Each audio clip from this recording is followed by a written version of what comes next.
Ang kwentong ito ay hango sa totoong buhay. Karanasan ito ng isa sa mga kakilala ng kaibigan ko na itago na lang natin sa pangalang Damian. Taong 1989, Talisay, Cebu. Itong mga panahong ito, kasalukuyang nagtatrabaho bilang kargador sa palengke itong si Damian. Tubong masbate ito at napadpad lamang ito sa Cebu dahil tumakas ito sa kanilang probinsya. Nasa edad 22 itong si Damian at napakasipag na bata. Medyo payat ang pangangatawan pero ang nakakapagtaka sa binatang ito ay tila hindi napapagod sa buong araw na pagtatrabaho. Pagkatapos niya kasing magkargador sa palengke, ay uuwi lang siya sa bahay niya at pupunta naman sa fishport para magbuhat ng mga banyera ng isda na inaangkat ng mga komprador. Nakatira si Damian sa isa niyang kaibigan na si Arnel. Nakilala niya din ito sa palengke at bilang mag-isa din sa buhay, ay pinatira nito si Damian sa bahay nila. Konting description lang sa lugar nila Arnel. Dito din kasi iikot ang kwento. Ang kinaroroonan ng bahay nila Arnel ay nasa kalagitnaan ng isang abandonadong lote at punong-puno ito ng mga uri ng palma na kung tawagin ay salsagan. Ang salsagan ay karaniwang ginagawang pangdekorasyon sa mga establishmento dahil sa taglay nitong ganda at napaka-eleganteng tingnan. Sa tagal ng panahong hindi nagamit ang loteng tinitirhan nila Arnel, dumami na ng husto ang mga salsagan sa lugar. Nangyari ang kakaibang karanasan nila Arnel at Damian nang minsang naglilinis sila ng paligid. Sobrang dami kasi ang nagkalat na mga bunga ng salsagan sa paligid na kapag aksidente mong naapakan ay maaari kang madulas dahil sa napakatigas nito.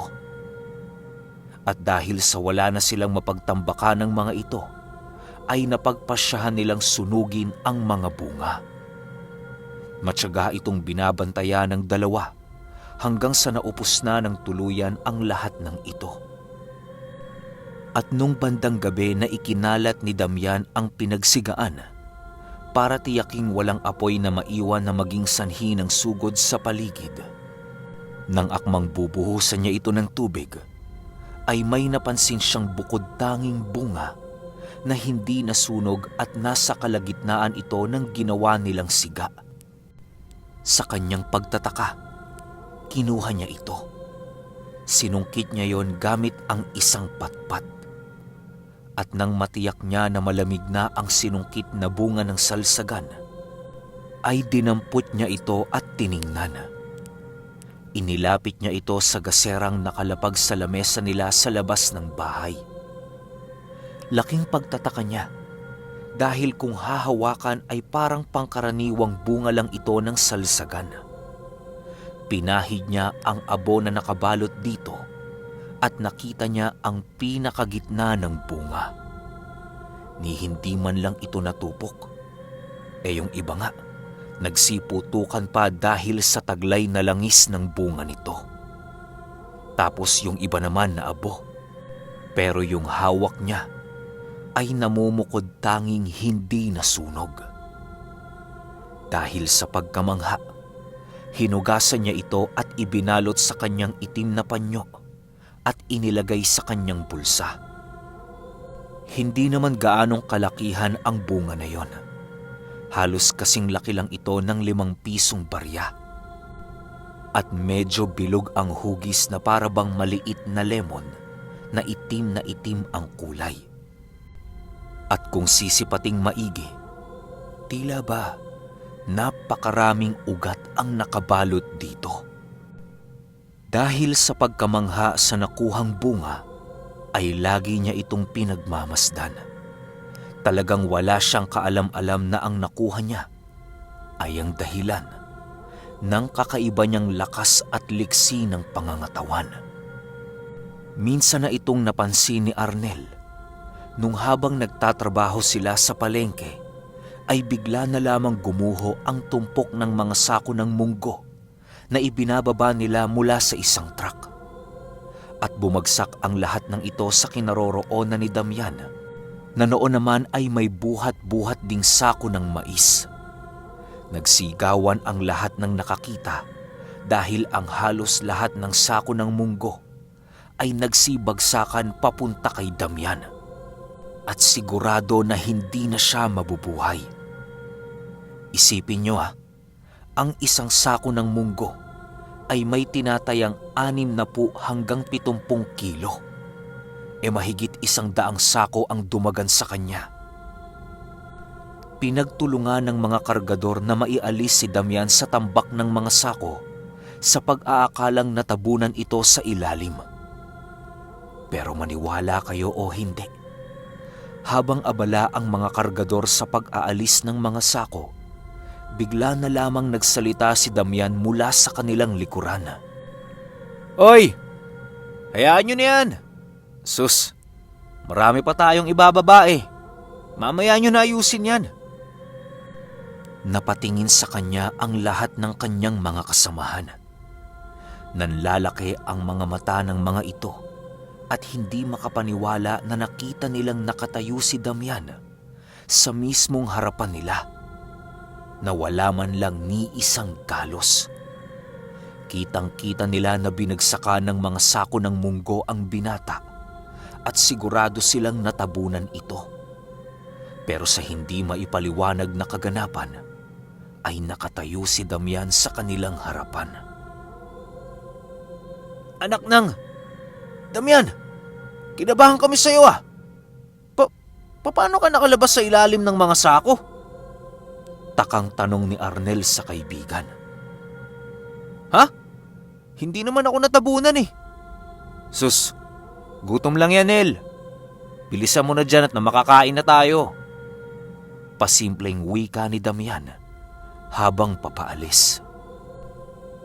Ipinagsawalang bahala na lang ito ng kanyang mga kasamahan dahil baka nga naman namamalikmata lang sila noong mga oras na yon. Simula madaling araw pa kasi silang nagtatrabaho kaya inisip na lamang nila baka dahil lang din yon sa pagod. Maging si Damian ay walang kaalam-alam sa mga sinasabi ng kanyang mga kaibigan. At ayon pa sa kanya, ay hindi nga raw niya napansin na gumuho ang mga tumpok ng sako ng munggo. Nalaman na lamang niya ito nang makita niya ang kanyang mga kasamahang isinasalansan pabalik ang mga sako. Kinagabihan ng papauwi na sila, ay hindi maiwasang itanong ni Arnel kay Damian kung ano ang nangyari. Ngunit kahit na anong gawing pag-alala ni Damian, ay hindi niya talaga alam kung ano ang mga pinagsasasabi ni Arnel. Naging normal naman ang mga nagdaang araw para sa kanilang dalawa ni Arnel. Dating gawi, trabaho hanggang magdamagan, uuwi lang para matulog tapos babalik na naman kinabukasan. Isang buhay na nakasanayan na nilang dalawa. Wala naman kasi silang pagpipilian. Inakala ni Damian na tuloy-tuloy na ang pamumuhay niya ng tahimik sa lugar na yon. Isang araw habang nakaupo siya sa tabi ng daan at naghihintay ng mga truck ng paninda, ay bigla na lamang siyang sinugod ng mga hindi kilalang kalalakihan. Nagsitakbuhan ang mga tao nang makita nila na may hawak na mga itak ang mga kalalakihang sumugod kay Damian. Agad namang tumakbo si Damian para iligtas ang kanyang buhay. Hanggang sa sumagi sa isip niya na buong buhay niya ay tumatakas siya. Kaya inisip niya na bakit hindi niya harapin yung mga humahabol sa kanya para maiba naman. Bigla siyang huminto at tumakbo papunta sa mga humahabol sa kanya. Hinablot niya ang isang kawayan na hawak ng isang kargador upang gamiting panlaban. Sinalubong niya ang mga ito at pinaghahampas. At ang bawat matamaan ni Damian ay agad na bumabaliktad o di kaya naman ay nawawala ng malay. Hanggang sa iisa na lamang ang natira at laking gulat niya dahil may hawak itong baril at nakatutok na ito sa dibdib niya. Laking gulat ng lahat nang bigla na lang itong ipinutok ng isa sa mga lalaki. Natumba si Damian at dali-daling tumakas yung bumarel sa kanya.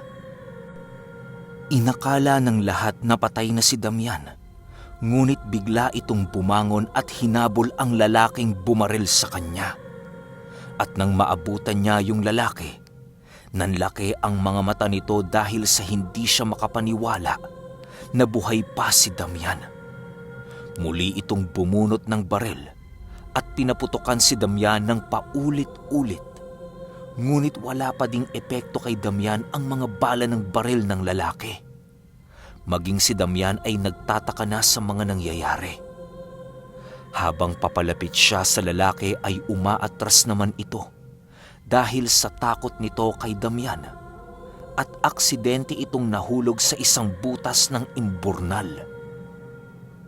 Dahil sa mga naganap kay Damian, ay naghanap siya ng isang tao na makakasagot sa kanyang mga katanungan. Sinamahan siya ni Arnel sa isang manggagamot na nakatira sa bandang dulo ng palengke. Noong una ay nagdadalawang isip pa si Damian dahil sa natatakot siya sa sasabihin ng manggagamot.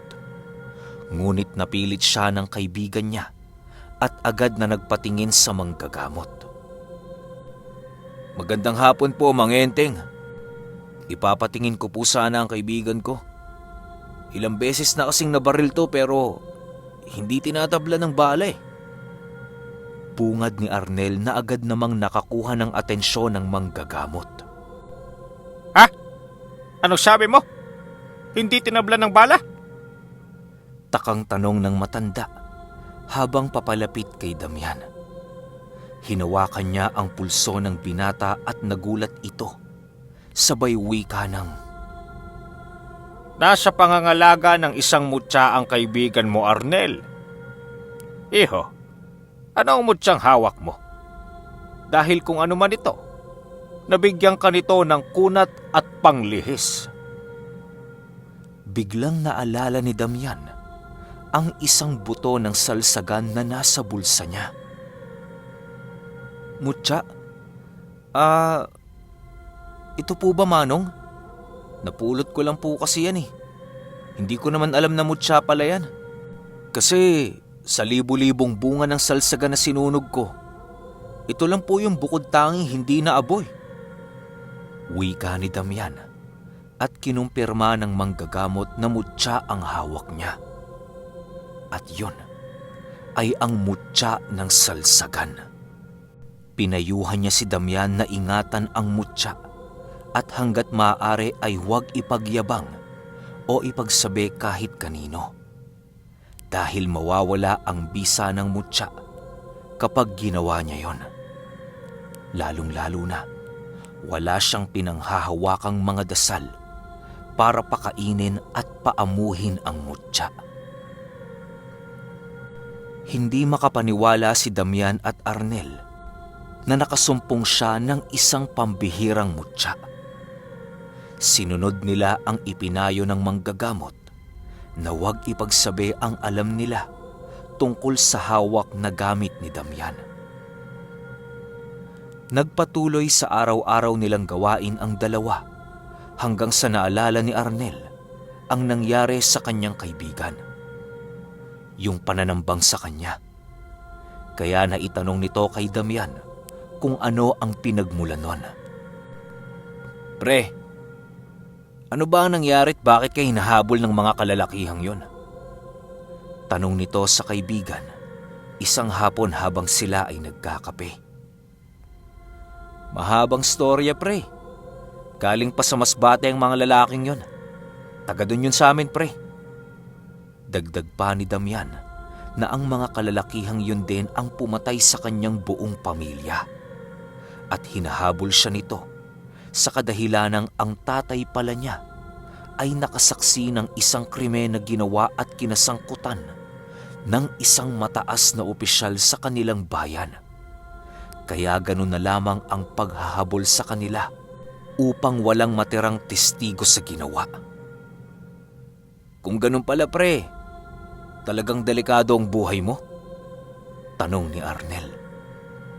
Oo pre, pero alam ko, ligtas na ako. Sa palagay ko, hindi na ako hahabulin pa ng mga taong yun. Tugon ni Damian. Yun ang akala niya.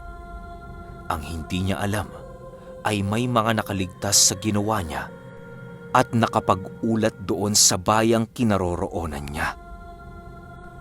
Makalipas lamang ang ilang buwan, habang nagbababa ng mga banyera ng isda si Damian, ay muli na naman siyang tinambangan ng mga hindi kilalang kalalakihan.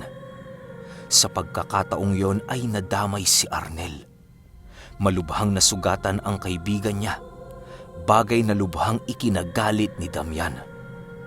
Maswerte siyang nakapagkubli sa likod ng isang sasakyan at dumating ang mga pulis.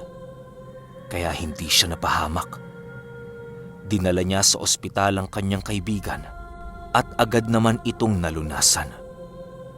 Nung gabi ding yon, hinanap niya ang mga taong may kagagawan nun sa kanya. At napag-alaman niyang bumalik ang mga ito sa kanilang bayan, kaya binalak niya itong sundan upang doon na mismo tapusin ang gulo. Bumiyahe si Damian pabalik ng Masbate. At dahil alam niyang magiging mapanganib ang gagawin niya, ay naghanda din siya para ipagtanggol ang sarili niya. Alam niyang mapapalaban siya ng husto sa mga taong humahabol sa kanya. Pero ang pinakaplano ni Damian ay magsuplong sa otoridad. Pero alam niya din na maaari siyang mahirapang gawin yon dahil sa may mga ilang bayarang pulis ang opisyal na yon. Hindi magiging madali ang gagawin niya dahil ilalagay niya sa bingit ng kamatayan ang kanyang sariling buhay. Ngunit tila isang himala na biglang may isang tao ang lumapit sa kanya at nag-alok ng tulong. Matagal na daw siyang hinihintay nito at may pangkat daw sila na handang tumulong kay Damian. Noong una ay nagdalawang isip si Damian sa kadahilanang hindi naman niya kilala ang mga ito. Pero nung sabihin ng isa sa mga kalalakihan na matalik niyang kaibigan ang tatay ni Damian, ay kaagad namang nagtiwala ang binata sa kanila. Sinama nila si Damian sa kanilang pinagkukutaan at doon nakita ni Damian ang iba't ibang kalibre ng mga baril. Ayon sa kaibigan ng tatay niya na si Mang Nilo, matagal na daw nilang pinaghahandaan ang pagganti sa mga taong pumatay sa kanyang ama. At lingid sa kaalaman ni Damian na ang kanyang ama pala ay kasapi ng isang pangkat na nangangalaga ng katahimikan sa kanilang bayan. Mga grupo ng mga dating sundalo na sawa na din sa pamamalakad ng kanilang pamahalaan o mga rebelde. Damian, tawagin mo akong Kanilo. Kaisa namin ang iyong ama simula pa noong una naming binuo ang pangkat na ito. At ang tatay mo ang nanguna sa aming grupo upang tapusin ang lahat ng kabuktutan ng kasalukuyang pamumuno. Pagsasalaysay ni Kanilo kay Damian at nangako din si Damian na magiging kaisa nila ito sa anumang pinaglalaban nila. Pinaghandaan nila ng maayos ang kanilang gagawin. Inalam ang bawat detalye tungkol sa kanilang mga kalaban. Mas mainam na huwag ka munang magpakita sa labas, Damian. Dahil malalaman nila na nandito ka at mas manganganib ang buhay mo. Payo ni Kanilo sa binata. Dahil sa oras na malaman ng mga kalaban nila na nasa bayan na siya, tsak nahahanapin siya ng mga ito at malalaman ang kanilang binabalak na pagsalakay. Ilang buwan ding namalagi si Damian sa kanilang pinagkukutaan. hindi niya ipinaalam sa kanyang mga kasamahan na may tangan siyang mutya. Hanggang sa napaupo siya sa mga kasamahan nilang nag-iinuman at nadako ang usapan nila tungkol sa usaping mutya. Habang nagkukwento ang isa, ay bigla itong naglabas ng patalim at hiniwa ang kanyang balat. Tingnan nyo. Hindi ako kayang sugatan ng kahit na anong patalim. Kaya alam ko na hindi rin ako tatabla ng bala ng mga kalaban natin. Pagmamayabang ng isa sa kanila, hanggang sa nabaling ang atensyon ng lahat sa nananahimik na si Damian. Ikaw, Damian, ano ba ang hawak mong agimat? Tanong nito sa kanya sabay inom. Po, wala po eh. Tugon nito. At sinabi ng isa sa mga kasamahan nila na siya lamang pala ang walang karga sa grupo. Ang ilan sa kanila ay may mga tanga na medalyon, buhay na salita at mga mutya. Meron pang ang may tangan sa kanila ng mutya ng palos na labis namang ikinamangha ni Damian dahil sa nagkasubukan pala sila ng kani-kanilang mga karga. Habang nakatayo si Damian at nanonood sa mga nagsusubukan, ay nilapitan siya ni Canilo. Damian, alam ko na may tangan kang mutya. Huwag kang mag-alala. Hindi ko naman sasabihin sa iba eh. Wika ni Canilo habang nakaakbay ito sa kanya.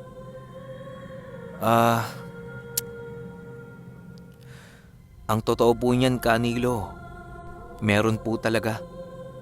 Ayon po sa manggagamot na pinagtingnan namin sa Cebu mutya raw ho ito ng salsagan.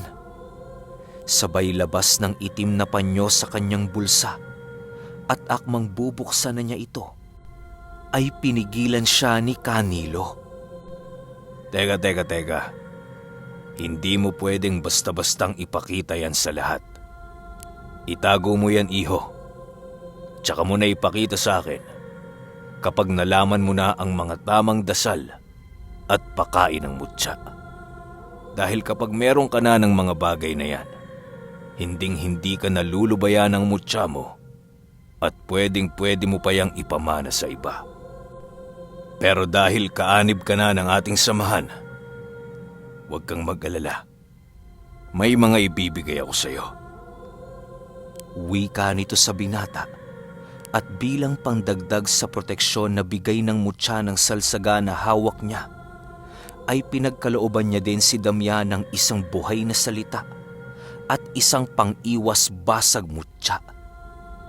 At nang magamay na niya ang dasal, ay inaya siya ni Mang Nilo na subukan ang bisa nito sa kanya. Pinatayo siya ni Mang Nilo sa isang sulok, pero hindi nito sinabi kung ano ang gagawin. Nang bigla na lamang nitong binato ng kutsilyo si Damian. Tumama ang kutsilyo sa katawan ng binata, pero hindi yun bumaon. Namangha si Canilo sa kakayahan ng mutya ni Damian, at hindi niya lubos akalain na may kasama silang may hawak ng isang makapangyarihang mutya. Ni sa hinuha ko, Damian, hindi ko akalaing ganyang pala kalakas ang taglay na kakayahan ng mutya ng salsagan. Masaya na lamang ako at napasakamay ito ng isang mabuting taong kagaya mo. Nawa ay gamitin mo yan sa kabutihan. Wika ni Canilo sa kanya. Opo, Canilo. Tatandaan ko po ito. Hinding-hindi ko gagamitin sa kasamaan ang ipinagkaloob sa akin. Tugon ni Damian. At dumating na ang takdang araw ng kanilang pagsalakay. Isa yung okasyon sa plaza at naroon ang opisyal na pakay nila. Mahalagang hindi mahalata ng mga kalaban ang pagkilos natin. Hanggat maaari, huwag kayong gagawa ng anumang kilos na maaari nilang paghinalaan. utos ni Canilo sa lahat ng mga kasapi. Higit na nakararami ang mga tauhan ng opisyal. Idagdag mo pa ang mga pulis na nakadestino sa paligid. Pagdating nila sa plaza, agad namang pumuesto ang mga kasamahan nila Damian. Magkasama si Mang Nilo at Damian sa iisang lugar habang nag-uusap. Tingnan mo ang muka ng taong pumatay sa tatay mo at sa buong pamilya mo, Damian. Pagbayari mo siya, pero hindi sa pamamagitan ng galit na nararamdaman mo. Pagbayari mo siya sa pamamagitan ng pagsisiwalat ng kanyang mga ginawa. Lalong-lalo na yung kahayupang ginawa sa pamilya mo. Tumayo ka sa gitna ng taong bayan at magpakilala ka na ikaw ang anak ni Vergel na walang awang pinatay ng taong yan. Pag-uudyok ni Canilo kay Damian na agad namang lumakad. Pinasiguro sa kanya ni Canilo na nakabantay sa kanya ang samahan at poprotektahan siya ng mga ito. At nang magsasalita na ang opisyal para sa kanyang talumpati, ay bigla na lamang pumagitna si Damian. Hanggang ngayon ba, naniniwala pa rin kayo sa kasinungalingan ng taong ito?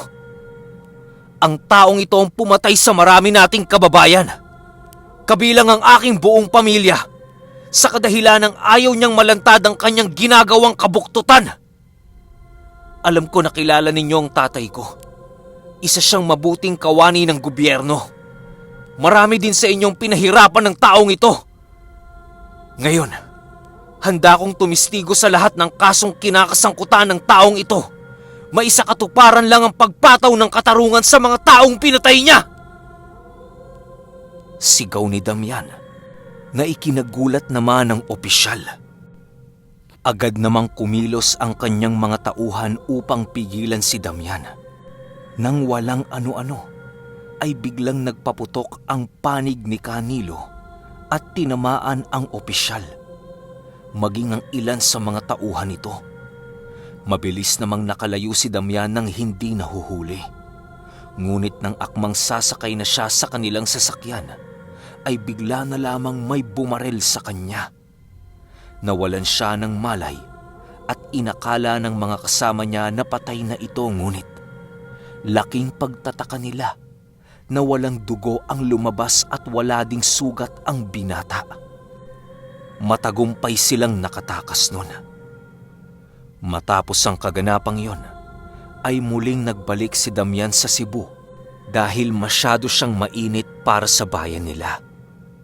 Ngunit hindi naglaon, ay sumuko din ito sa mga otoridad at napailalim sa Witness Protection Program ng gobyerno.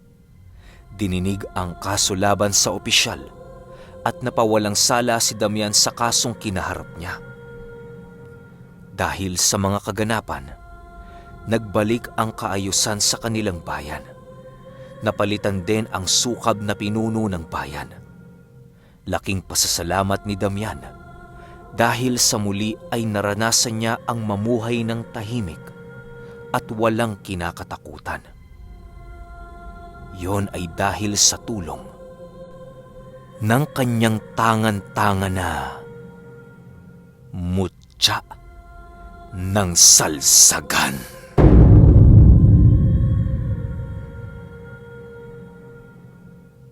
Okay, shoutout muna tayo para sa mga random subscribers natin na nag-comment ng Pilo Carpio.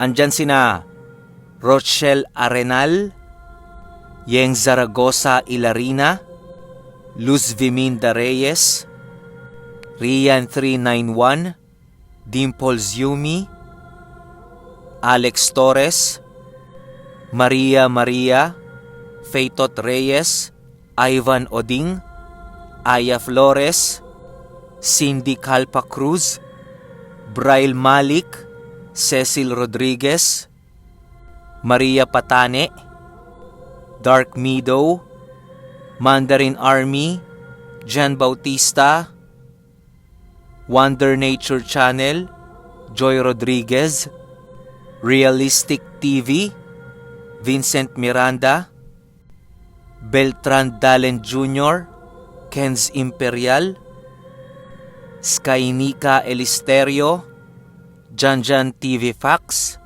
Nadine Foster, Linaho Liasaro, Riza Eser, Mildred Singh, Agustina Leonar, Arke Dakles, Bunek Bautista, Rold Libed, Mark Pondok, Herman Shoson, Riza May Encabo, Rosan Rosela, Joanna Sison, Lierosa Dorado, Arky Miller, Z. Mike Mabukyaw, Rosan Rosela, Leo Rosa Dorado, Rodel Mondiego, Emmanuel Gargar, Fresel Sitchon, Casey In Love, Maylene Lintag Official, at kay Richard Neri Jokson. Ayan na, medyo marami na tayo na shoutout. Pero pinili ko lang, kaya medyo mabagal yung basa ko. Ang sabi ko kasi, comment kayo ng Pilo Carpio. Yung iba kasi hindi nag-comment ng Pilo Carpio, kaya hindi natin siya nabasa. Yun lang. Hanggang sa susunod na kwento. Salamat.